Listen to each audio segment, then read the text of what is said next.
Olá, é segunda-feira, dia 6 de março, e estamos juntos em mais uma edição do Assunto do Dia, aqui na tela da Rede Brasil de Comunicação. E que bom poder contar com o seu carinho e a audiência de sempre. Estamos juntos iniciando mais uma semana que seja produtiva e abençoada para você e toda a sua família. Hoje aqui no nosso programa vamos falar sobre ansiedade, é o tema desta edição do programa. E ainda vamos conferir juntos as oportunidades de emprego no quadro Há Vagas. Tem também as notícias da internet, dicas de trânsito, enquete do dia e muito mais. O programa de hoje está imperdível. E considerada por muitos especialistas como o mal dos tempos modernos, a ansiedade, ela vem de forma rápida e impiedosa, tomando conta ali do Brasil e também do mundo. Subestimado por décadas, esse transtorno ele pode inviabilizar a vida social e também profissional, mas poucas pessoas buscam tratamento para aliviar os sintomas antes que eles cheguem ali no limite, que eles cheguem ao seu limite total. Com a ajuda dos nossos convidados, hoje vamos aprender mais sobre este tema, um tema muito sério a ser debatido. Vamos conversar hoje aqui no nosso estúdio com o Dr. Denison Monteiro. Ele que é psiquiatra, especialista em neuromodulação e diretor técnico do Instituto Monteiro de Neuromodulação. Também vai reforçar o nosso bate-papo daqui a pouquinho o Dr. José Spencer Júnior. Ele que é psicólogo, doutor em neuropsiquiatria, mestre em psicologia e também professor da Universidade de Pernambuco. Daqui a pouquinho vamos ouvir os nossos convidados de hoje, mas antes vamos acompanhar uma reportagem sobre o tema com Guilherme Luiz. E aí, você é daquele tipo de pessoa muito ansiosa, que se enche de preocupação diante dos compromissos, fica nervoso e estressado no trânsito ou em outras ocasiões? É bom ter cuidado, porque o que pode parecer uma bobagem, na verdade pode ser um problema seríssimo. De acordo com a Organização Mundial de Saúde, 33% da população no planeta sofre de ansiedade. A doutora Marta Batista é psicóloga. Ela explicou para a nossa equipe que até certo ponto é algo natural, mas falou sobre alguns comportamentos em que é importante prestar atenção para perceber quando a situação está fugindo do controle. De que forma começa a atrapalhar? Como os pensamentos eles ficam totalmente compulsivos, certo? Você fica tendo pensamentos assim acelerados, certo? Para conseguir determinados objetivos. Então, o bom seria você já começar a fazer um trabalho de prevenção, porque você não está conseguindo controlar o seu pensamento, porque você não está conseguindo controlar a sua ansiedade, certo? De que maneira eu posso perceber que eu sou uma pessoa ansiosa? Da seguinte forma, quando eu começar a sentir palpitações, certo? Quando eu começar a me sentir angustiada, quando eu começar a me sentir um pouco nervosa, mãos frias, certo? Fala emboloada, trêmula. Então, tudo isso já são alguns sintomas da ansiedade. E como é o tratamento? Bom, cada caso é um caso, mas de uma maneira geral, a psicóloga também passou para a gente alguns detalhes desse tratamento de um ansioso compulsivo. Quando ela chega no nível que ela realmente precisa de um acompanhamento, o que é que acontece? A gente pega e encaminha, no meu caso, eu faço da seguinte forma, encaminho para o médico psiquiatra. Por quê? Porque ela tem que também tomar um pouquinho da medicação, porque o organismo dela já está num ritmo muito acelerado. Então, ela tem que tomar uma medicação para que estabilize, certo? Depois é feito sessões de terapia com essa pessoa, onde a gente vai dizer o que é que precisa, dar indicações como exercício físico, caminhada, ela sair também um pouquinho da sua rotina. É necessário dar a devida importância a isso. Analise consigo mesmo qual o nível de ansiedade que você vive atualmente, ou pergunte para parentes e pessoas que convivem com você, porque muitas vezes a gente não enxerga os próprios defeitos. E procure relaxar. Vale lembrar que quando a ansiedade está em níveis altos, isso pode resultar em uma depressão. Então, todo cuidado é pouco. Mas o bom mesmo é que se a população começasse a ter consciência e começasse a fazer um trabalho preventivo. Pois bem, ótimas orientações. Daqui a pouquinho vamos ouvir muitas orientações, além de dicas também com os nossos convidados de hoje. Mas antes, a gente quer chamar você que está em casa Venha participar conosco aqui do nosso programa. Você pode participar respondendo a nossa enquete. A pergunta de hoje é a seguinte: você que está em casa, se considera uma pessoa ansiosa? Se considera ou não? Liga pra gente, responde a enquete 3424-1977 é a nossa linha interativa. 3424-1977, você vai ligar, responder a enquete e também mandar alguma dúvida sobre o tema para os nossos convidados de hoje. Essa sua participação também pode ser feita através da internet. Lá na nossa fanpage facebook.com/assunto do dia, você pode acessar, deixar lá a sua dúvida sobre o tema, algum comentário sobre também o tema do programa e responder também a enquete. Participe também através do nosso WhatsApp, que é o 99418-1206, 99418-1206. Nosso WhatsApp também está disponível para perguntas e também comentários a respeito deste tema. E olha só, o Brasil, você sabia que é campeão mundial no índice de ansiedade? 9,3% da população manifesta esse quadro. E essa disfunção, ela engloba ali várias outras, como ataques de pânico, transtorno obsessivo compulsivo, além de fobias e estresse também pós-traumático. E olha só, o sexo feminino é o que mais sente as consequências da ansiedade. 7,7% das mulheres são ansiosas e 5,1% são depressivas. Quando se trata dos homens, essa porcentagem ela cai para 3,6% em ambos os casos, tanto de ansiedade quanto também de depressão. Então vamos aprender mais sobre o tema, entender mais sobre este tema, que é um tema muito sério. Você que está em casa nos acompanhando, preste bastante atenção às orientações que vamos receber a partir de agora dos nossos convidados. Queria dar as boas-vindas, doutor Denison Monteiro, seja muito bem-vindo aqui ao nosso programa. Obrigado, agradeço o convite. Também queria dar as boas-vindas ao doutor José Spencer Júnior, seja muito bem-vindo aqui ao nosso programa. Muito obrigado, bom dia a todos. É um tema sério que muita gente não dá, tanta atenção quanto deveria dar. Quando se chega no caso mais extremo, onde a ansiedade passou além dos limites, é que geralmente as pessoas procuram um especialista para tratar a ansiedade. Muita gente negligencia ainda, A gente falou ali com a nossa psicóloga, entrevistada na nossa reportagem, ela falou dos pontos, até que ponto essa ansiedade ela é considerada normal. E eu queria reforçar, reiterar com vocês, convidados, Denison. Tem um ponto, todo mundo é ansioso, mas tem um ponto ali que acende um start, um alerta de que aquilo ali pode estar passando do limite. Quando é que a gente consegue identificar? Ou são as pessoas que convivem com a gente que conseguem identificar que essa ansiedade já passou ali dos limites? Isso. Essa é uma das questões talvez mais importantes que a gente tem que explorar. A ansiedade é um sentimento adaptativo e é um sentimento natural do ser humano e até de outros seres vivos. A ansiedade ela tem uma função na vida que é fazer com que a pessoa se prepare para os desafios. Então, uma ansiedade que ela faz com que você se preocupe, por exemplo, se preparar para um teste, ou talvez dirigir com mais cuidado para que evite acidentes. E isso faz com que você preserve sua vida e a de terceiros e que você consiga ter um desempenho melhor. Então, a ansiedade, de fato, faz parte da vida das pessoas e até certo ponto ela é benéfica e funcional. O que acontece é que algumas pessoas elas têm essa ansiedade num nível que ultrapassa o razoável. Então, são pessoas que acabam tendo preocupações excessivas e reconhecidamente exageradas, ou um medo que muitas vezes não se justifica pelas situações e que inclusive podem ter sintomas físicos de ansiedade, como tremores, sensação de palpitação no coração, falta de ar, suor excessivo. E essa ansiedade passa a ser tão intensa que faz com que essas pessoas não consigam realizar as tarefas ou que comecem a ter problemas na vida. Então, a partir deste limite, passa a ser uma ansiedade patológica, disfuncional.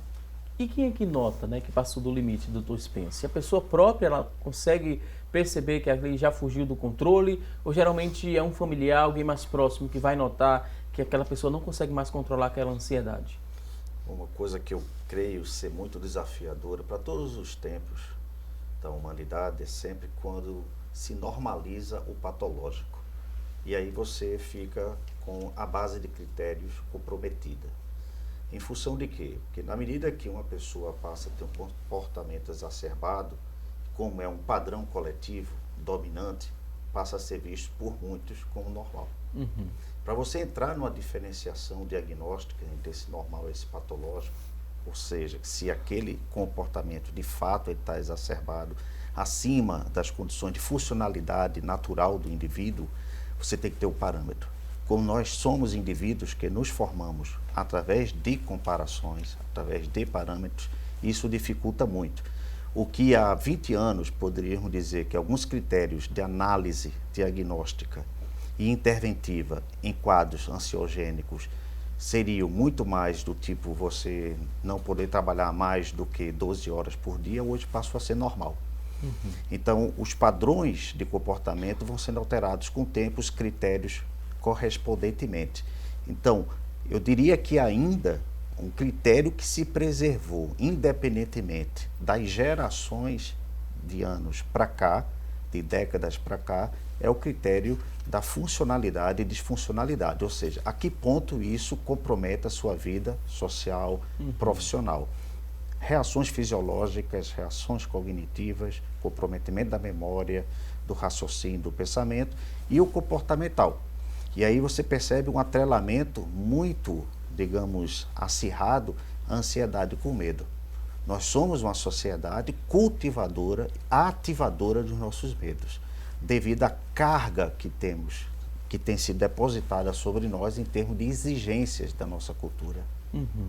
A gente falou também no início do programa o índice de ansiedade, né? O Brasil está lá, é o campeão mundial, é o país onde tem mais pessoas ansiosas. 9,3% da população manifesta esse quadro de ansiedade e 7,7% das mulheres elas são ansiosas. Quanto ao homem, né, esse índice é 3,6%. Existe uma explicação?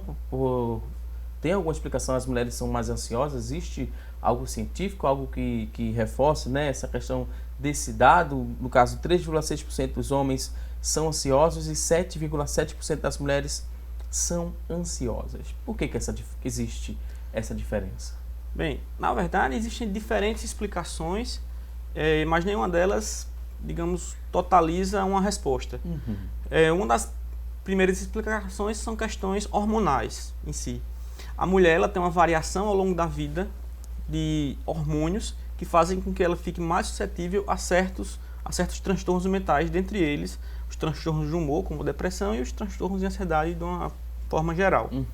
Outra questão é em relação ao viés de procura ao atendimento.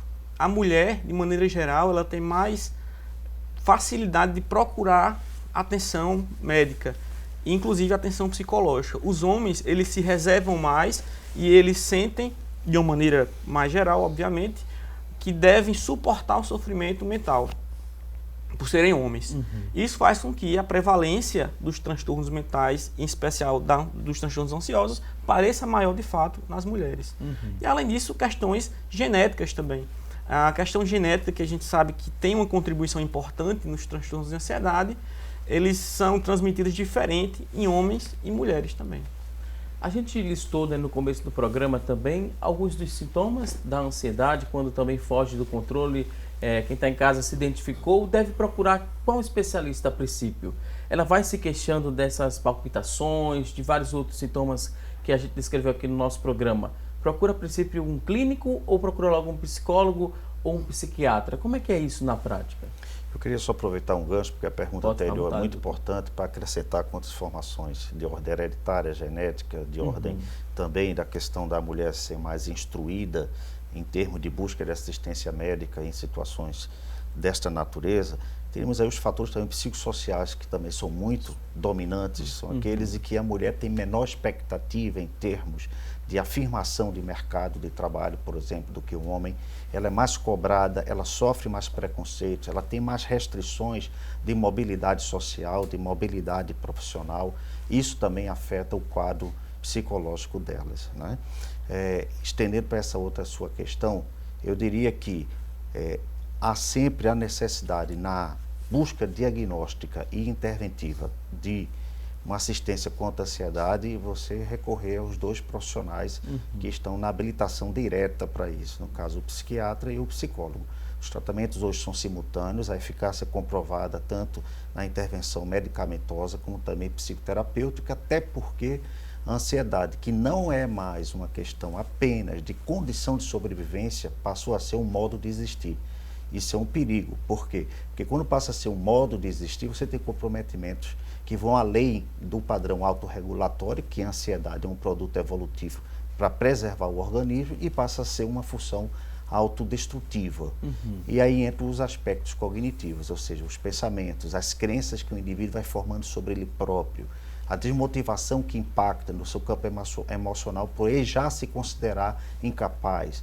Você vê hoje a onda de desemprego que está muito alta. Como essa pessoa não vai ficar ansiosa? Ansiosa é a antecipação do sentimento de autoproteção diante de um futuro eminente, de uma perspectiva de ameaça. Você sempre está ansioso quando você percebe a ameaça. Como não perceber uma ameaça quando você está desempregado, sem nenhum futuro no país? Talvez seja um outro vetor psicossocial que altere o padrão psicológico da nossa sociedade, que é justamente um país sem futuro, onde você tem uma crise ética, uma crise política.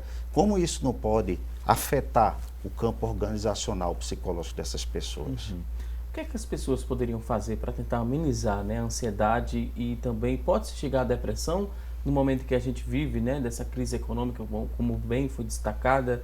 O que é que quem está em casa pode fazer para tentar reduzir os efeitos tanto da ansiedade para não chegar a um quadro depressivo? Que dicas a gente poderia repassar para essas pessoas? A ansiedade e a depressão são quadros que, apesar de diferentes do ponto de vista de sintomas, eles estão associados com bastante frequência. Então é comum que pessoas tenham depressão e desenvolvam sintomas de ansiedade, ou o contrário, que tenham um transtorno de ansiedade e até relacionado às limitações que o problema traz para a vida, que a pessoa também desenvolva um quadro depressivo. Claro que existem diversas estratégias que podem ser adotadas para tentar prevenir ou diminuir as chances de se desenvolver um desses transtornos. E são medidas gerais, por exemplo, como você tentar preservar sua qualidade de vida, então fazer atividade física, ter uma alimentação saudável, tentar aprender a mediar pequenos conflitos, a tentar ver as coisas em perspectivas diferentes. E, sem dúvida, quando se nota que alguma coisa está errada do ponto de vista emocional ou comportamental, buscar ajuda e não postergar essa busca pelo profissional. O que a gente vê no dia a dia é que a maioria das pessoas que começam a desenvolver um transtorno de ansiedade, elas nunca, bem comum que elas procurem um psiquiatra ou um psicólogo logo de cara. Elas costumam procurar médicos de outras especialidades, como cardiologistas, porque elas sentem uma palpitação, uma dor no peito, ou um pneumologista, porque estão tendo crises de falta de ar, ou neurologista, porque estão tendo tremores, ou pronto-socorros, unidades básicas da família, e acabam atrasando muito o tratamento, de fato. E quanto mais precoce o tratamento, maior a chance dessa pessoa ter uma boa evolução, de melhorar mais rápido. A gente falou que o Brasil é campeão, né? Campeão mundial no índice de ansiedade devido a esse cenário todo. Dificilmente a gente vai deixar essa liderança, né? As estatísticas piores do mundo parece que se agasalham no país, né? Nesse instante que nós estamos ultrapassando. Penso que sim, os fatores psicossociais eles são de alta dominância em termos da estrutura ansiogênica do nosso povo. Tem vários vetores que hoje interferem nesse processo, né? E um dos vetores que eu destacaria, fora essa questão da crise ética, política que estamos a passar, é o vetor justamente da falta de instrução das pessoas, de poderem fazer o reconhecimento dos sintomas, de poderem ter a instrução também de buscar uma assistência médica, psicológica. Elas não são educadas a isso, elas não são instruídas. Os sintomas também eles se confundem muito com aspectos que passaram a ser normalizados e normatizados por nossa cultura, né? Imagina uma criança que nasce em um clima de alta tensão familiar. Ela já faz primeiros registros psíquicos na sua infância. Aquilo ali vai sofrer modelações com as fases subsequentes. Então ela já tem uma predisposição de ansiedade porque ela percebe o ambiente como constante ameaça. Ela sai de casa e vê uma sociedade turbulenta. Ela assiste cenas constantes de crime, de violência, que não se limita apenas à violência doméstica. A gente tem violências hoje em vários níveis da sociedade. Então isso vai fazendo com que a pessoa vá criando uma crença sobre o mundo como um mundo que é desalojador, é desamparador. A ansiedade é um produto disso também. Ela pode evoluir para uma depressão, porque muita gente faz uma diferença muito grande entre ansiedade e depressão. A ansiedade pode ser, inclusive, um sintoma da depressão. E quando você não faz o tratamento adequado, não faz o reconhecimento dos sintomas, não tem a intervenção adequada, a depressão pode evoluir para uma ideação suicida. É comum pessoas que entraram em processos de transtorno de ansiedade evoluírem para transtorno depressivos, entrarem em ideação suicida. Nós temos índices alarmantes, aqui a gente está falando sobre estatísticas, 12 mil casos de suicídio finalizado no Brasil por ano. 12 mil por ano. Isso é um índice alto. O Brasil, que vinha com índice baixo de estatística de suicídio, comparados a países do primeiro mundo, como Dinamarca, como Suécia, como Japão, hoje cresce de 3% para 4,6%. Então isso é um derivativo também de quadros ansiogênicos. Agora a gente vai a um rápido intervalo, daqui a pouquinho tem mais assunto do dia. Tem alguma dúvida sobre o tema? Manda pra gente, 3424-1977, é a nossa linha interativa. Você pode ligar, mandar sua dúvida. Manda também através do nosso WhatsApp, que é o 99418-1206, 99418-1206. Manda aí sua pergunta, que no próximo bloco nossos convidados terão o maior prazer em responder a sua dúvida. Agora a gente vai a um rápido intervalo e até já!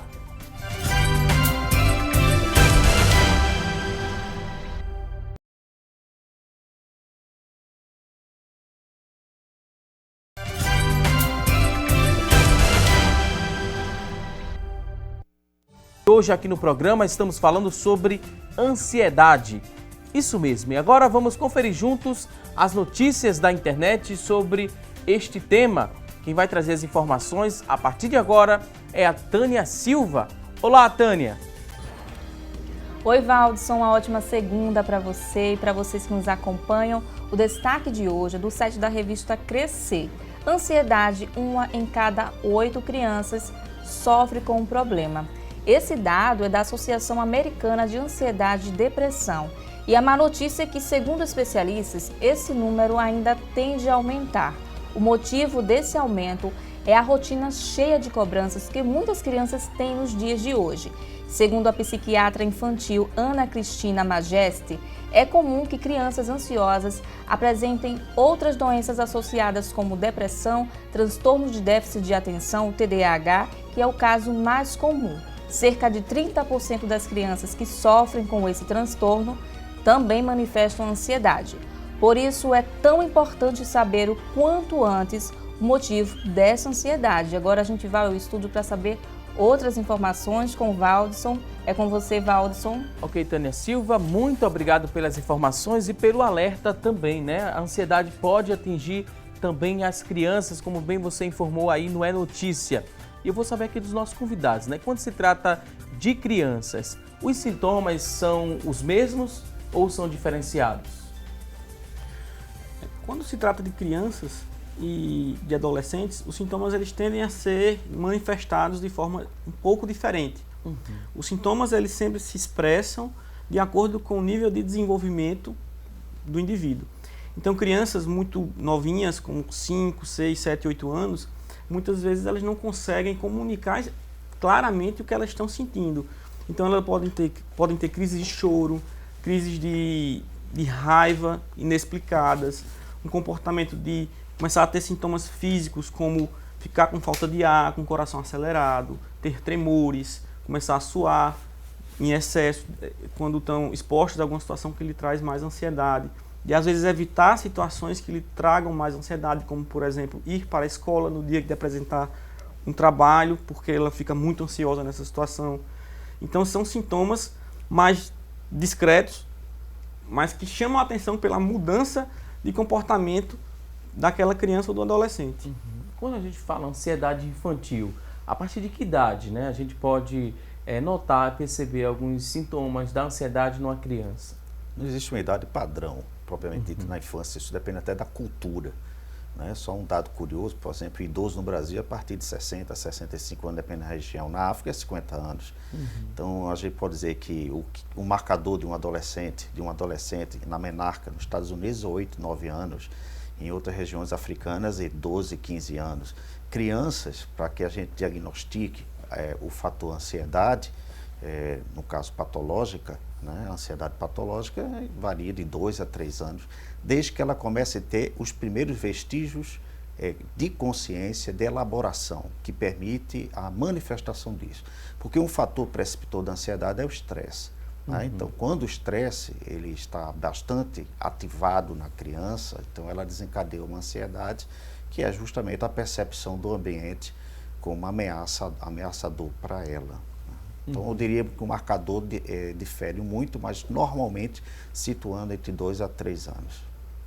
É comum que no caso das crianças também elas possam chegar a esse quadro de fobia social, de outros transtornos associados ali à ansiedade? Pode acontecer também? Não só pode acontecer, como é relativamente comum. Como foi citado por Valdson, a fobia social é um transtorno que a pessoa tem uma grande ansiedade em situações de exposição social, como falar em público, ou, por exemplo, comer em público, ou conhecer pessoas novas. Então, situações que ela acha que pode ser pode passar como embaraçosa, como ser mal avaliada socialmente. E, em geral, se inicia na infância e adolescência e pode perpetuar-se pela vida adulta. Então, é bastante comum, mas nem sempre é devidamente reconhecido e o tratamento, às vezes, é deixado para outras fases da vida, quando a pessoa já acumulou diversos prejuízos por causa desse problema iniciado lá na infância. A timidez pode ser confundida com a ansiedade ou vice-versa? Pode. A timidez é um traço de fobia social ou de transtorno de ansiedade social. Né? A timidez, quando ela passa a ser reforçada por um ambiente, que o indivíduo passa a percebê-lo, então, como inibitório na manifestação dos seus processos autoafirmativos. Ele não sente condições ambientais para que ele possa explorar né, a sua exposição. E isso fica, assim, inibido. Então, a timidez tem esse caráter também. Agora, uma timidez que é reforçada. Né? Não é aquela timidez típica, que é um recurso psicológico até de você entrar numa situação de forma cautelosa, estudar ambiente para começar a se posicionar nele. A própria timidez no nível basal, vamos dizer assim, no grau mínimo, é um recurso de preservação da imagem do indivíduo. Mas quando ela passa a ser inibitória do desenvolvimento da pessoa e castradora das suas potências de desenvolvimento, de autoafirmação, aí ela entra no quadro mais patológico. É o que restringe socialmente a pessoa, o que restringe profissionalmente, todo tipo de restrição comportamental e cognitiva já entra na fronteira do patológico. Como é que esse pai, essa mãe que está nos acompanhando, identificou que o filho ele sofre um pouco de ansiedade? Como é que ele pode ajudar ao filho a sair dessa situação? Algumas coisas básicas que a gente poderia orientar esses pais. Seria, como a gente fala, né, que existe aquele medo de falar em público, às vezes aquele medo de se expor, né, se alimentando na frente de outras pessoas, como a gente me ouviu agora. Será que esse pai expondo essa criança a essa mesma situação, né, vai ajudar a ele superar esse medo ou não deve ser dessa forma essa contribuição e essa ajuda dos pais? A ansiedade ela deve ser entendida, no caso da educação familiar com os filhos, como um fator estimulante para que ele enfrente os aspectos, digamos, ameaçadores. Ele não pode ser privado dessa agressividade básica de enfrentamento das situações de dificuldade, de constrangimento. No entanto, quando isso está num nível muito elevado, porque é típico da natureza humana buscar segurança pessoal. E segurança pessoal vem por reconhecimento. Se você tem um ambiente de altíssimas exigências, e é natural em nós, com propriedade social, que nós façamos comparações, você está numa sala de aula, onde você tem crianças mais desenvoltas do que uma, e esta, ficando isolada cada vez mais, ela vai se sentindo ali desatualizada, sem condições competitivas com aquela sala. Então isso vai gerar nela, assim, uma ansiedade, vai fazer com que aquilo se ramifique para um complexo de inferioridade. O recurso sempre que eu penso da família é na dimensão afetiva. Através do diálogo, da consulta constante, da percepção, e isso depende muito do nível de interação que os pais passam a estabelecer com a criança, para que ela tenha essa confiança nos pais, de poder manifestar o que elas estão sentindo, pais distantes levam a crianças ficarem mais ansiosas, porque é somente com eles, ou no esteio familiar, que você pode ter o parâmetro do asseguramento pessoal. Na ausência disso, você fica muito exposto para um mundo que é potencialmente selvagem, potencialmente destruidor. Então, eu diria que a questão afetiva, ela ainda é o aspecto mais eficaz para criar as condições educativas do pai em relação ao filho, porque afina a percepção dos pais na detecção de um comportamento, de uma reação fisiológica, e as crianças são muito denunciadoras dos seus estados ansiogênicos, elas não conseguem camuflar como os adultos. No caso, os pais, né, a família tem esse papel muito importante, como bem foi destacado agora.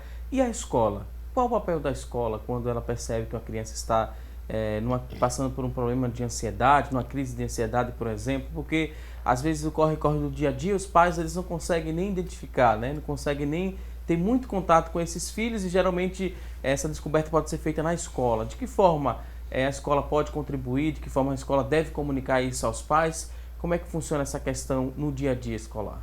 A escola, sem dúvida, é uma peça fundamental nesse imenso quebra-cabeça, porque a criança, ela passa, a partir de uma certa idade, boa parte do seu dia na escola. Hoje em dia nós temos escolas integrais, então a criança passa a manhã e a tarde inteira, e os professores, eles passam bastante tempo observando o comportamento da criança.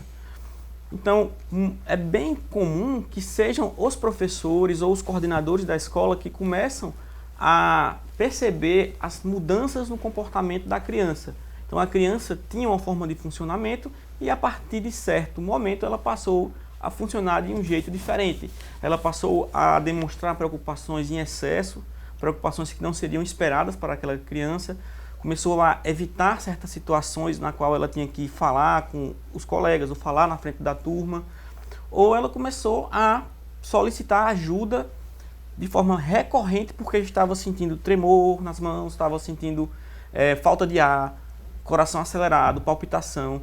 E hoje em dia algumas escolas já dispõem de psicólogos para atender essas demandas, ou até para conseguir identificar de forma mais específica e profissionalizada um possível problema que esteja acontecendo de ordem mental, e que os pais sempre devem estar também em contato com a escola e acompanhar o desenvolvimento acadêmico e o comportamento da criança também. O desenvolvimento emocional da criança junto com seus colegas e no ambiente escolar. Escola e pais precisam andar de mãos dadas, não adianta, né? Muitos pais às vezes transferem a responsabilidade que seriam deles para a escola e querem cobrar só da escola e acreditam que aquele problema ele foi desenvolvido apenas na escola. Isso é um perigo muito grande. Essa questão da sincronia entre pais e escola é importante, mas eu penso que ainda assim a responsabilidade é muito maior da família. E isso, independentemente da escola ser um fortíssimo termômetro, um sinalizador muito eficiente e eficaz em poder detectar um comportamento anômalo por parte da criança, são os pais que são, digamos, os agentes mais educativos na mudança desse comportamento. A escola bem estruturada, com psicólogos, psicopedagogos, toda uma estrutura física, ambiental, que isso termina influenciando muito, contribui demais e pode também, dentro de uma intervenção de comportamento de dificuldade de aprendizagem da criança, que é um indício forte de ansiedade também, consultar os pais, mas os pais que devem estar sempre em acompanhamento à escola. Eu acho que aí é que desemboca o grande mal do nosso tempo. As dificuldades que hoje nós temos de estruturação familiar para poder gerar esse acompanhamento dos nossos filhos. E, naturalmente, não tem como a escola dê conta, que trabalha com coletividades, de você hiper-individualizar o olhar para cada criança. Somente os pais podem fazer essa individualização. Atividades lúdicas poderiam ajudar também a minimizar essas ansiedades? Ou não funciona? Sim. Inclusive, a terapia, o tratamento dos transtornos de ansiedade na infância, eles passam bastante por estratégias comportamentais e cognitivas, até antes de qualquer tipo de estratégia farmacológica, porque crianças, elas tendem a responder bem a intervenções psicoterapêuticas. E as intervenções são sempre adaptadas para o nível de desenvolvimento da pessoa. Então, é muito comum que terapeutas comportamentais e cognitivos que vão lidar com transtornos de ansiedade, eles transformem a terapia num momento lúdico, para que a criança se sinta acolhida e compreendida naquela situação. Agora, isso é importante ressaltar que isso tem que ser feito por pessoas que de fato sabem o que estão fazendo. Brincar tem toda a sua função no desenvolvimento da criança, mas como terapia existem estratégias muito específicas. A gente tem aqui alguns sinais, né, da ansiedade infantil. Eu vou pontuar aqui e peço para que vocês reforcem, né, esses sinais. Tem aqui a insônia, é um sinal muito forte também quando as crianças elas têm ansiedade. Para qualquer nível de desenvolvimento humano, a insônia ou hipersonia, que são distúrbios do sono, são sintomas de algum quadro de alteração cognitiva e, logicamente, também comportamental. E, sobremaneira, neurofisiológico. Tá? Só um pequeno lembrete quanto à questão da questão lúdica que estava se colocando. Porque quando se pensa em levar para um ambiente lúdico, se pensa em levar a descontração à criança. Não, lúdico é aprendizagem. É uma forma mais, digamos, adequada ao nível cognitivo da criança de gerar aprendizagem. Porque a aprendizagem, que é a capacidade adaptativa da criança de lidar com as tensões externas, porque não há nenhuma defesa aqui de que o indivíduo vai ficar menos ansioso por estar privado de dificuldades. A questão é gerar resiliência, capacidade adaptativa às situações tensionantes. Não é esperar que o mundo mude, é que nós nos mudemos em relação à contingência que estamos a enfrentar. Esse é um aspecto muito relevante na psicologia. Ok. Vamos continuar aqui com os sintomas. A gente falou da insônia, tem também a falta de apetite, também que é comum, perda ou ganho de peso exagerado, a pessoa ou se alimenta demais, ou a perda de apetite vai considerar, né, vai gerar ali a perda de peso. Tem também a irritabilidade, o estresse, medos exagerados, quando se tem essa ansiedade, como a gente falou, angústia e também tristeza. Desses sinais, vocês queriam destacar algum que a gente precisa, né, dar mais ênfase a um desses sinais? Eu gostaria de destacar a irritabilidade. As crianças, elas podem manifestar alterações emocionais ou comportamentais, ou até mesmo transtornos como depressão, ansiedade e outros, com irritabilidade. Então, a irritabilidade na criança é um sintoma inespecífico. Então, não quer dizer que a criança está mais irritável, que ela está com tal diagnóstico ou não. Mas, uma criança que tem um padrão emocional que não era comum que essa criança tivesse episódios de birra, ou de agressividade, ou de irritabilidade, e ela passa a desenvolver isso, é importantíssimo que se investigue o que está por trás disso. Porque a irritabilidade é uma alteração patológica. Claro que algumas situações da vida corriqueira podem deixar a criança mais irritável momentaneamente, como qualquer outro ser humano. Mas se isso torna-se um padrão recorrente e começa a atrapalhar as relações, atrapalhar a vida dessa criança, isso tem que ser investigado. Pode ser sintoma, de fato, de transtorno de ansiedade, então a criança está tão ansiosa que ela não consegue lidar com os problemas e não se sente compreendida e acaba reagindo de forma irritável ou até agressiva por isso. Ou ela está tão triste que não tem paciência, não tem condições de lidar com pequenos problemas ou de lidar com pequenas relações e fica irritada por isso. Então, é um sintoma importantíssimo que acontece com muita frequência nos transtornos mentais da infância e adolescência e que às vezes é visto como birra ou como malcriação e que deve ser repreendido ou simplesmente negligenciado. Ok, vou pedir licença mais uma vez aqui aos nossos convidados, a gente vai a um rápido intervalo. Tem alguma dúvida ainda sobre o tema? Pode mandar para a gente, 3424-1977, a nossa linha interativa, 994-18-1206, é o nosso WhatsApp. Manda aí sua dúvida, daqui a pouquinho essa dúvida vai ser respondida. A gente vai a um rápido intervalo e até já!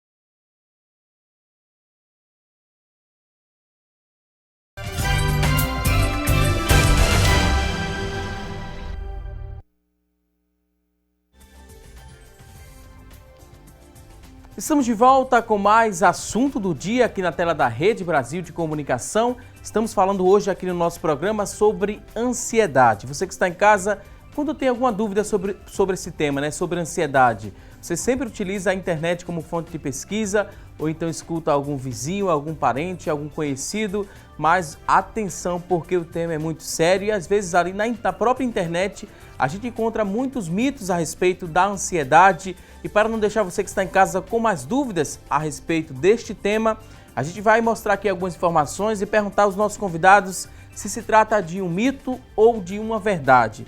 Vamos conferir aqui no nosso telão a primeira informação. Queremos saber se é mito ou verdade que ansiedade é sinônimo de estresse. Mito ou verdade? Bem, ansiedade e estresse não são exatamente a mesma coisa, mas no dia a dia a gente acaba usando-os como sinônimo. Qual a diferença? A ansiedade ele é um sentimento que pode ser patológico ou não, ele pode ser normal, está relacionado a uma apreensão em relação ao futuro, uma apreensão, na maioria das vezes, negativa. O estresse ele está relacionado às pressões do dia a dia que ele pode gerar ansiedade. Então, situações estressoras como perda do trabalho, morte de algum ente querido, o trânsito da cidade inviável. Então, isso pode gerar sintomas de ansiedade. Então, não são exatamente a mesma coisa, mas estão intimamente relacionados.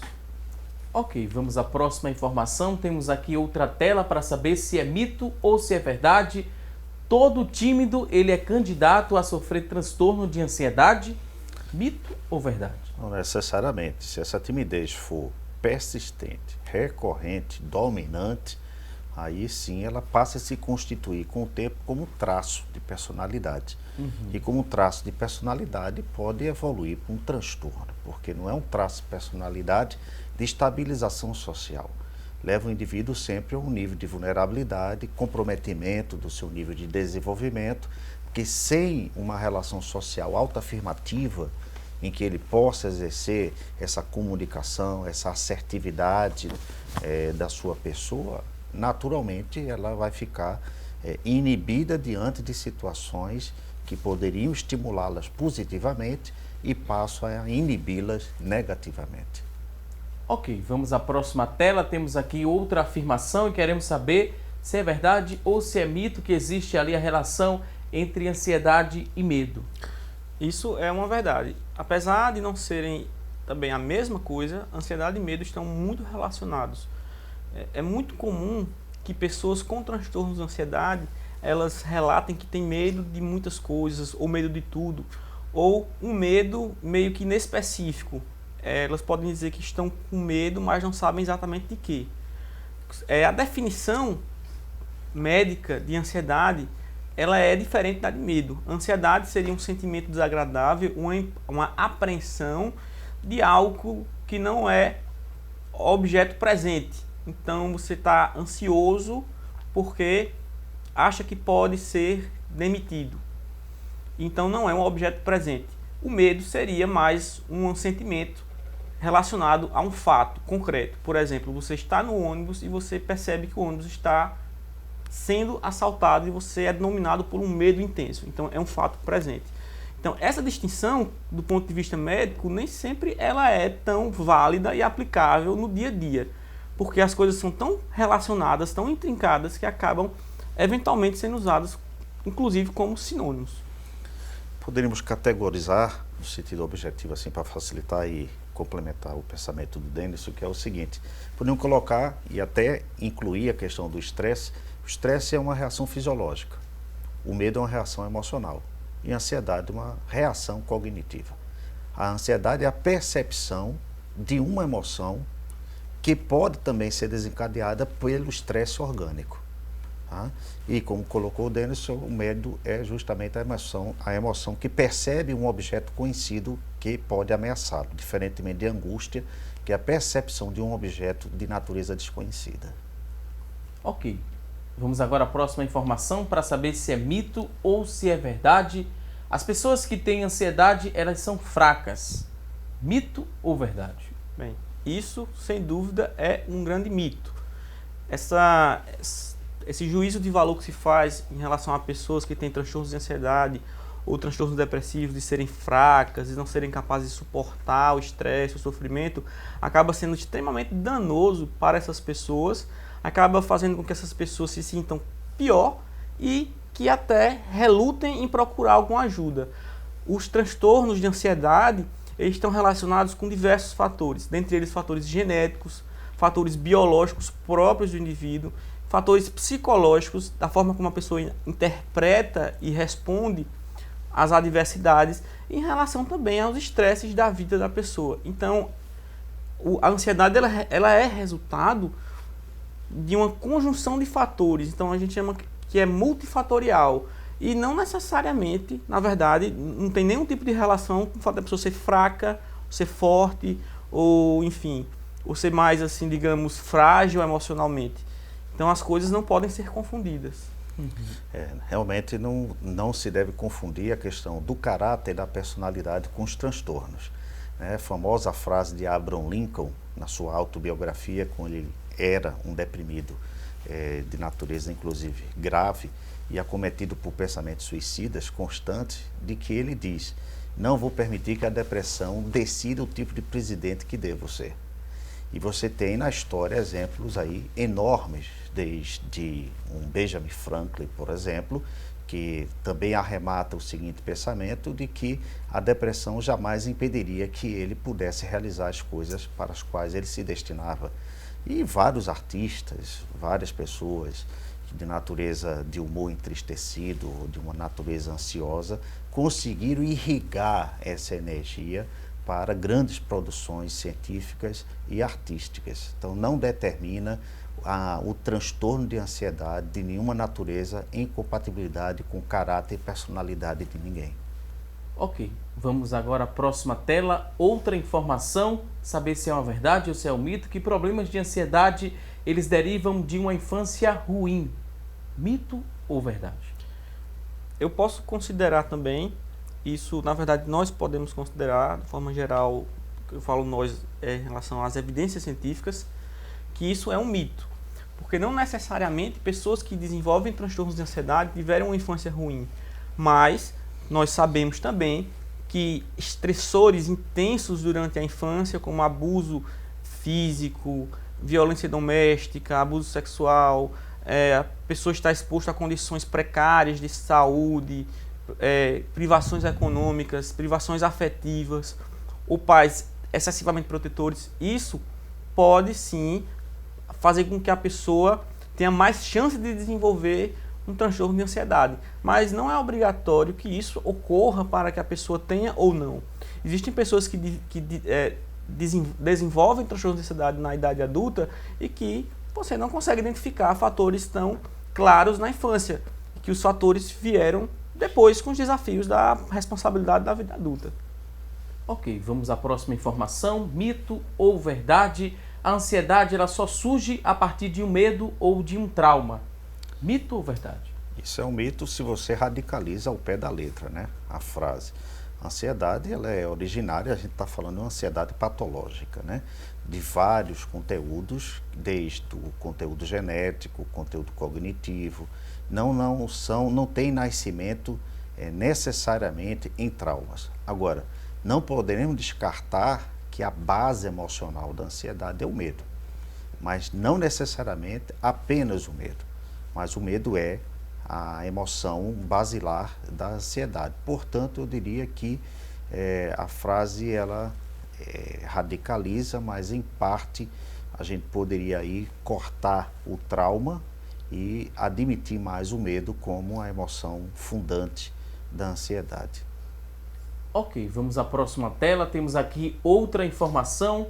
Olha só, as pessoas que sofrem de ansiedade, elas devem evitar o que causa o seu medo. Isso aqui é um mito ou é uma verdade? Isso é um grande mito também.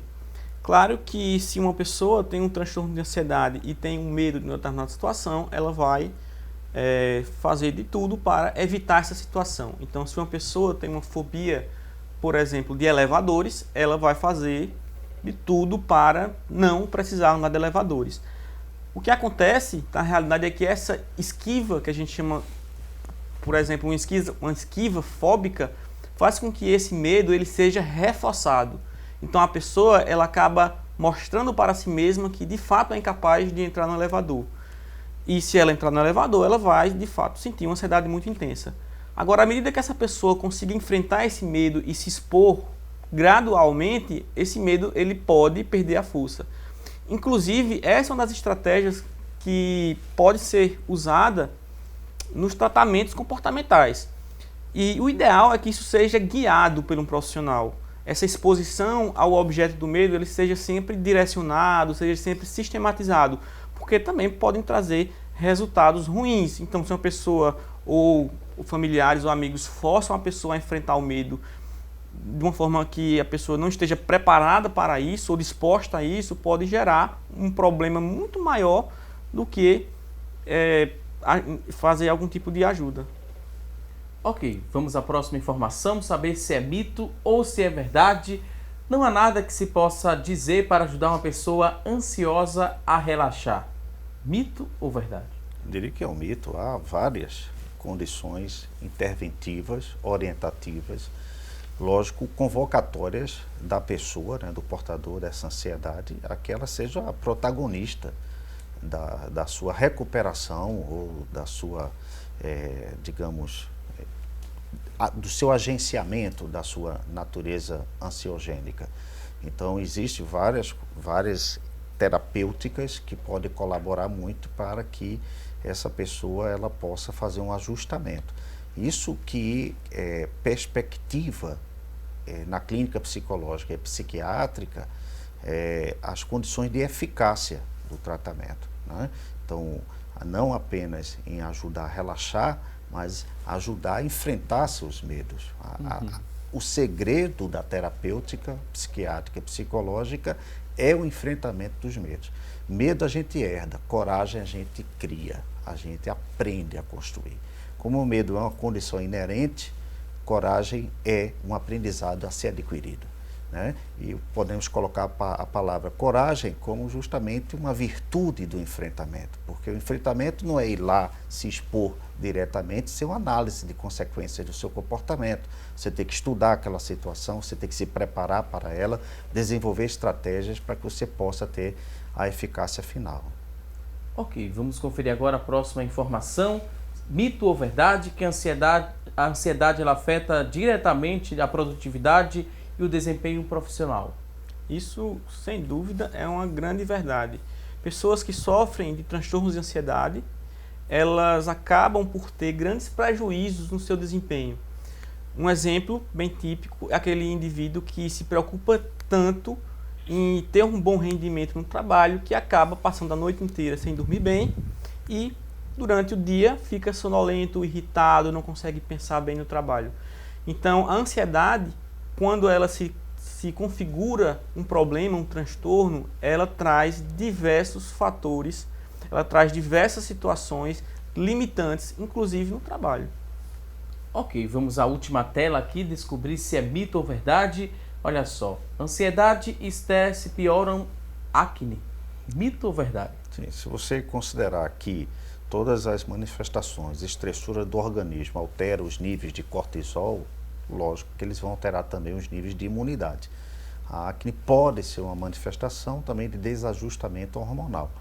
E isso pode sim, a ansiedade ser um fator precipitor, conjuntamente ao estresse, né, para o desenvolvimento não só da acne, né, qualquer tipo de doença inflamatória e de distúrbios imunológicos.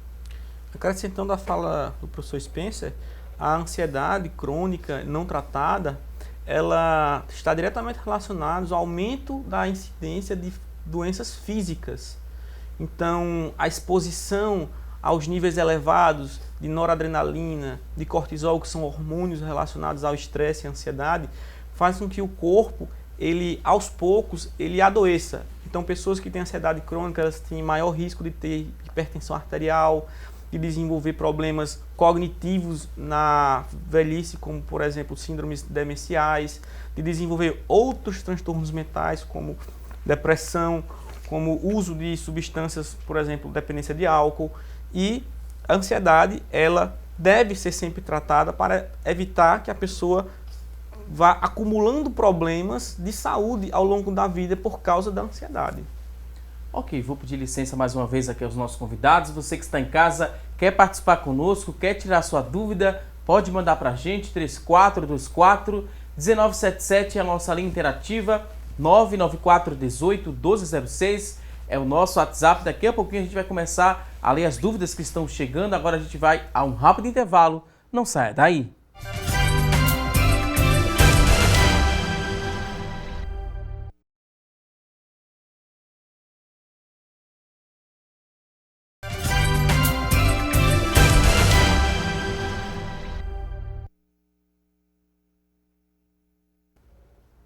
Estamos de volta com mais assunto do dia aqui na tela da Rede Brasil de Comunicação e a partir de agora vamos conferir as oportunidades de emprego. Você que está em casa em busca de uma recolocação no mercado de trabalho, preste bastante atenção às dicas que vamos trazer a partir de agora no quadro Há Vagas.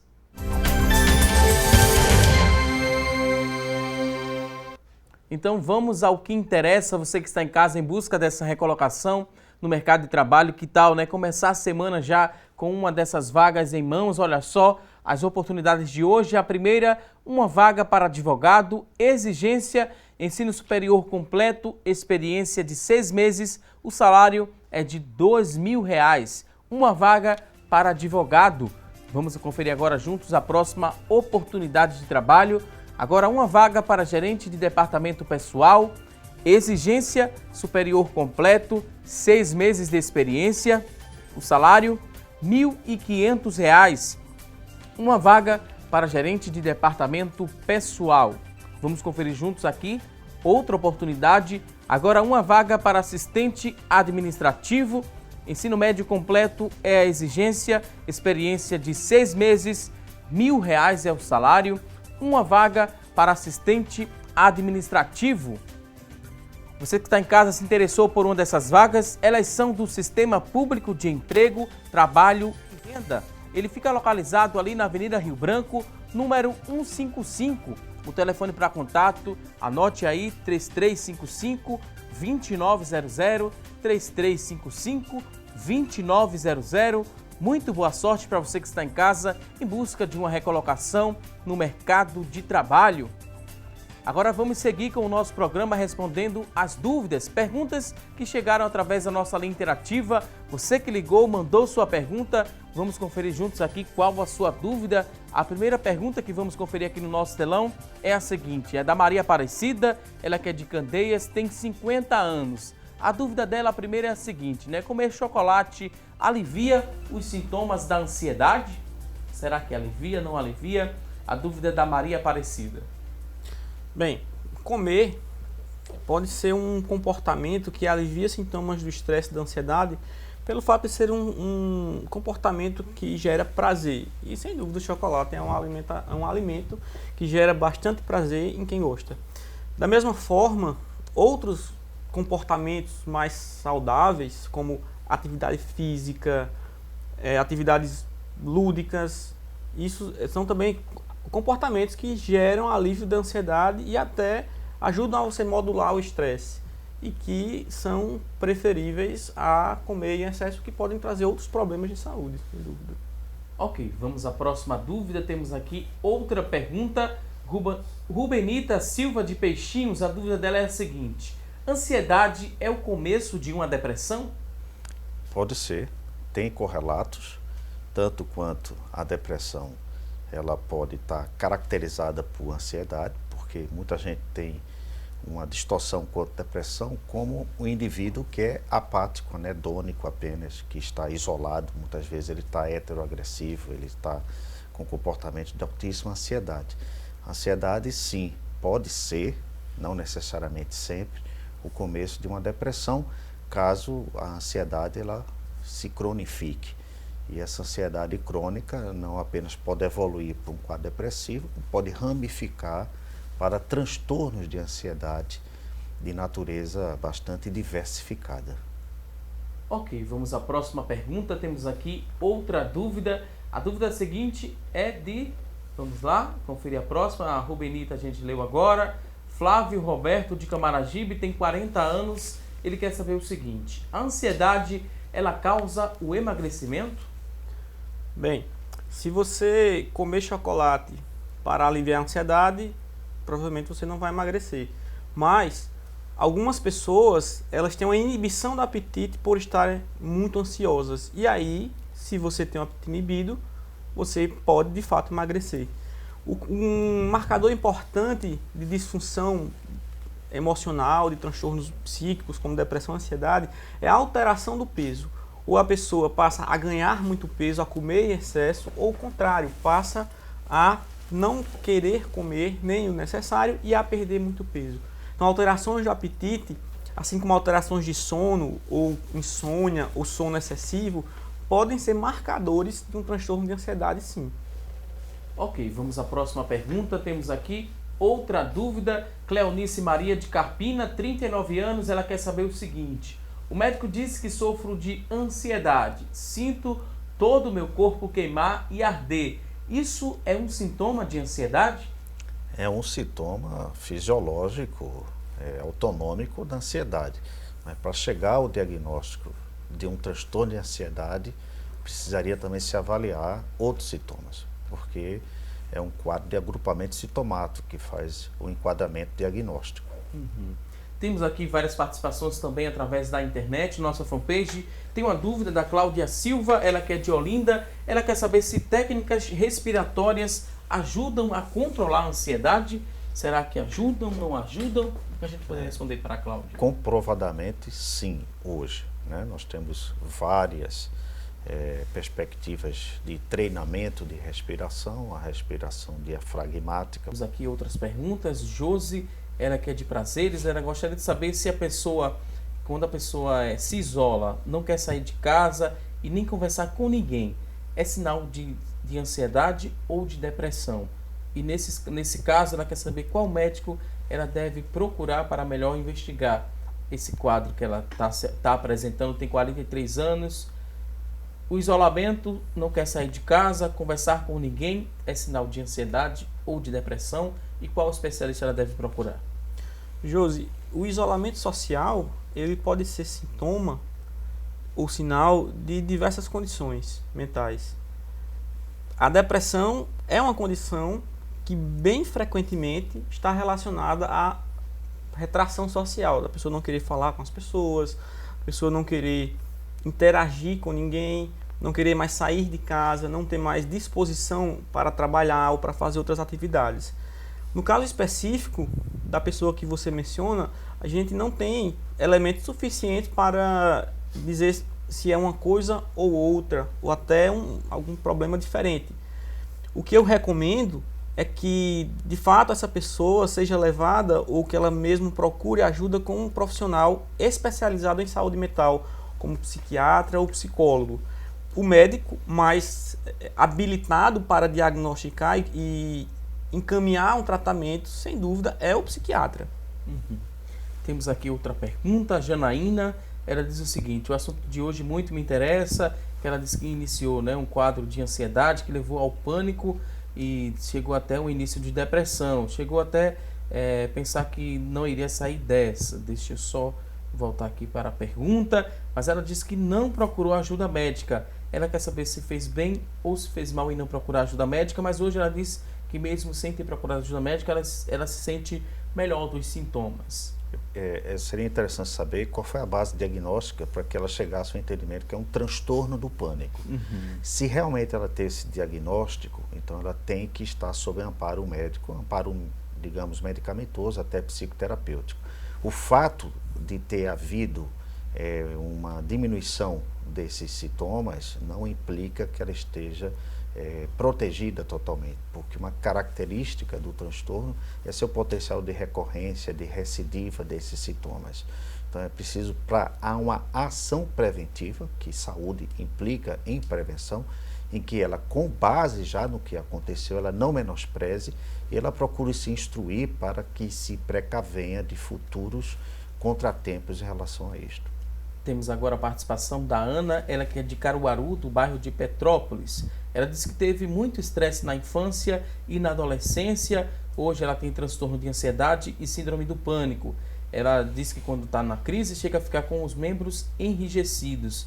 Faz tratamento com o psiquiatra há 1 ano, mas quando ela esquece, né, algum medicamento, ela começa a passar mal novamente. Ela quer saber se isso tem cura ou será que vai ser preciso ela tomar esses remédios o resto da vida.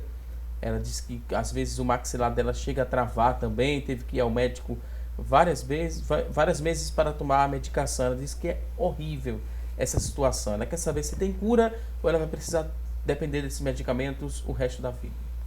Ana, essa pergunta, se o transtorno de ansiedade ou a depressão, se isso tem cura, é uma pergunta que é muito levantada, inclusive por profissionais. O que se entende por cura, isso vai depender da definição que a gente usa. Alguns transtornos de ansiedade ou transtornos do humor, como a depressão, eles podem ser tratados e, após a melhora, a manutenção do tratamento é feita por mais alguns meses e depois a medicação pode ser suspensa. Mas isso, alguns meses após a melhora, que varia de acordo com o diagnóstico. Por exemplo, no transtorno do pânico, espera-se ao menos 12 meses após a melhora completa.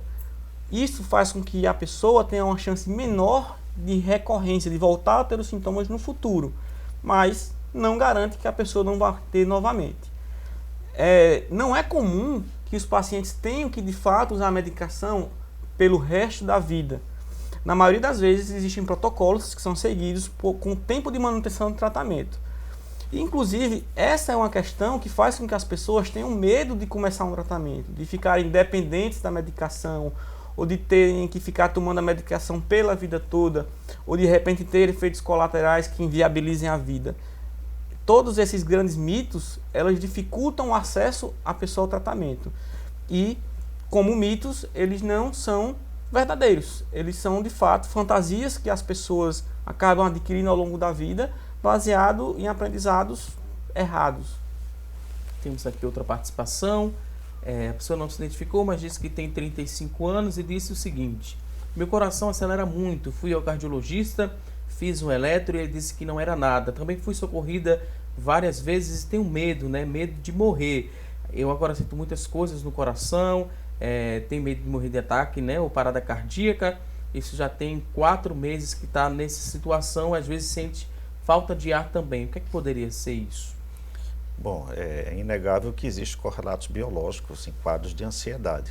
E um deles é justamente a parede miocárdica que está ali, digamos, irrigada por receptores nervosos. Então, quando você está muito alterado no seu pensamento e suas emoções estão bastante também alteradas, porque tem uma ligação entre o pensamento e a emoção, obviamente isso eleva os níveis de cortisol e o corpo vai corresponder a essa elevação dos níveis de cortisol. Então, pode ser uma reação até autonômica, uma reação fisiológica de um quadro de ansiedade. Mas para chegar ao diagnóstico diferencial, se há um problema cardiológico, precisaria ser mais bem investigado, ou um quadro de ordem mais psiquiátrica, aí teríamos que ter uma leitura de outros sintomas, e isso só numa consulta mesmo mais minuciosa. Ok, temos outra participação aqui, quer saber do doutor Denison Monteiro. Doutor, quer saber, a pessoa que mandou a pergunta, a Rosângela do IPSEP, se o senhor atende em algum posto de saúde ou em algum hospital através do SUS, pois ela disse que o marido se encontra desempregado e com isso está bebendo muito. A telespectadora Rosângela disse que precisa de ajudar o esposo. Rosângela, existem alguns serviços de saúde mental que estão no SUS, dentre eles alguns serviços que são especializados no tratamento das dependências de substâncias, como álcool ou outras substâncias, e eu recomendaria que você, de fato, procurasse um centro especializado. A gente tem aqui na cidade de Recife os CAPs, que são Centros de Atenção Psicossocial, especializados no tratamento das dependências químicas, que são os CAPs AD. Temos em Recife, temos nas cidades circunvizinhas, que seriam os lugares mais adequados para que o seu esposo fosse levado. Na impossibilidade de algum serviço desse tipo, o próprio posto de saúde pode ser uma referência, onde o médico vai encaminhar para o serviço mais próximo da sua residência, do seu território, para que seu esposo seja tratado. O tratamento da dependência de álcool, ele envolve diversos aspectos. Dentre eles, uma outra estratégia que pode ser útil é os grupos de autoajuda, como o AA, que é o Alcoólicos Anônimos. São grupos que estão presentes em praticamente todos os bairros e que podem ajudar bastante na recuperação. Ok, temos aqui outra participação. O Lorinaldo, ele quer de Caruaru e quer saber se é verdade que a ansiedade ela ajuda a pessoa a ganhar mais peso, né? A engordar, e a pessoa, o Lorinaldo descreve que sente muita dor de cabeça, toma um medicamento controlado e mesmo assim ainda sente muita dor de cabeça. Sim, o fator nuclear dos transtornos compulsivos alimentares é a ansiedade. Pode desencadear, sim, tanto emagrecimento como também o ganho de peso, pode levar para uma anorexia, pode levar para uma bulimia nervosa. Vão ter aí os ramos mórbidos, né, de origem da ansiedade em relação à alimentação. Ok, outra participação agora da Fernanda, ela dá parabéns aos convidados, parabéns também ao programa por esse tema a ser debatido. Ela gostaria de saber como saber se a pessoa é bipolar. Ela fica no aguardo. E a outra dúvida dela é como melhor controlar a ansiedade. A gente já passou algumas dessas dicas no decorrer do nosso programa. E a dúvida da Fernanda é como identificar que uma pessoa é bipolar. Fernanda, o transtorno bipolar, ele é considerado um transtorno mental grave e ele é muito bem caracterizado nos seus sintomas. A maioria das pessoas, as pessoas que não têm tanto conhecimento específico em saúde mental e em psiquiatria, acreditam que pessoas que simplesmente mudam de humor ao longo do dia, que de dia estão felizes, de noite estão tristes, depois estão irritadas, elas são bipolares. Isso é um pensamento errôneo. O transtorno bipolar é uma doença crônica e que é caracterizada por fases específicas. Existe uma fase de depressão, que é muito semelhante a uma depressão comum, e que isso pode durar semanas a meses, não são poucos dias. Existe uma outra fase, que é a fase de euforia, que também dura dias, semanas, até meses, onde a pessoa fica desinibida, fica falando muito rápido, fica com comportamentos diferentes do seu habitual, como gastos excessivos, como desinibição do comportamento, dormindo pouco. Então, é uma alteração de comportamento que chama muita atenção por ser muito diferente do habitual. E isso dura um tempo considerável. Então, são fases muito bem caracterizadas que acontecem ao longo da vida do indivíduo.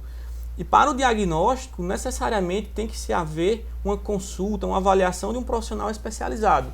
Então, o transtorno bipolar, ele exige tratamento medicamentoso sempre, além de outras estratégias psicossociais, como psicoterapia.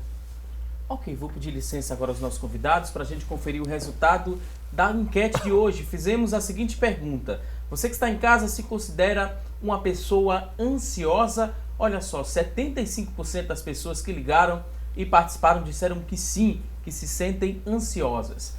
25% disseram que não se sentem ansiosa. Queria agradecer a você que ligou, participou aqui respondendo a nossa enquete. Estamos agora na reta final do nosso programa. Queria ver esse espaço também para parabenizar a nossa querida produtora Ellen Cristiane, ela que fez idade nova agora no último fim de semana, no último sábado. Ellen, em nome de toda a produção aqui, de toda a equipe do Assunto do Dia, queremos desejar a você muita saúde, muita paz, muito sucesso também. Receba um abraço aqui de toda a equipe do programa Assunto do Dia. Feliz aniversário a você, Ellen. Queria abrir espaço para parabenizar um querido telespectador que sempre acompanha o programa Assunto do Dia, o blogueiro Paulo Henrique, da página lá Estilosos e Crentes, ele que sempre acompanha. Também muita saúde, muita paz e muito sucesso para vocês, jovens. Queria também agradecer aqui a participação dos nossos convidados, desde já, Dr. Denison Monteiro. Muito obrigado pela participação, pelas orientações, pelos ensinamentos compartilhados aqui no nosso programa. Mais uma vez, muito obrigado. O espaço agora está aberto para o último recado. Considerações finais, fique à vontade. Valdson, eu que agradeço o convite e a atenção dada a esse tema que é tão importante e, pelo que nós podemos constatar na enquete, tão comum entre as pessoas, mas que nem sempre é um assunto debatido, não é um assunto conversado. Algumas pessoas ainda lidam com os transtornos mentais, os problemas emocionais e comportamentais como um verdadeiro tabu. Então as pessoas às vezes têm medo de procurar um psiquiatra, de procurar um psicólogo, de serem taxadas como portadores de doenças mentais ou de ficarem dependentes de remédio. E isso, passa muito mais pelo um estigma, pela uma fantasia que é criada, do que pela realidade. O tratamento, ele faz com que você melhore sua qualidade de vida, com que você viva melhor. E ele nunca deve ser postergado ou adiado. Então, muito obrigado pelo convite e eu espero que esse tema volte a ser discutido em outros momentos, porque de fato é muito importante. Tem uma página para se encontrar, para encontrar o Dr. Denis na internet. Isso, tem a minha página, onde eu costumo colocar textos e algumas informações importantes sobre transtornos mentais e psiquiatria, que chama IMON, IMONN, Recife. Essa página é uma página do Facebook e todos estão convidados para segui-la. Mais uma vez, obrigado, Dr. Denis. Eu queria agradecer também ao Dr. José Spencer Júnior, psicólogo. Muito obrigado pela sua participação, doutor em neuropsiquiatria. O espaço também está aberto para um último recado, considerações finais, fique à vontade. Eu que agradeço, finalizo com o pensamento de um filósofo britânico, que é o Disraeli, quando disse que a vida é curta demais para ser pequena. Então, o investimento na saúde parece dar um sentido novo à vida humana. Mais uma vez, muito obrigado aos convidados. Queria agradecer a você que está em casa. Obrigado pelo seu carinho e audiência de sempre. Teremos um novo encontro amanhã, ao vivo, a partir das 9h30 da manhã, aqui na tela da Rede Brasil de Comunicação. Um forte abraço e até lá!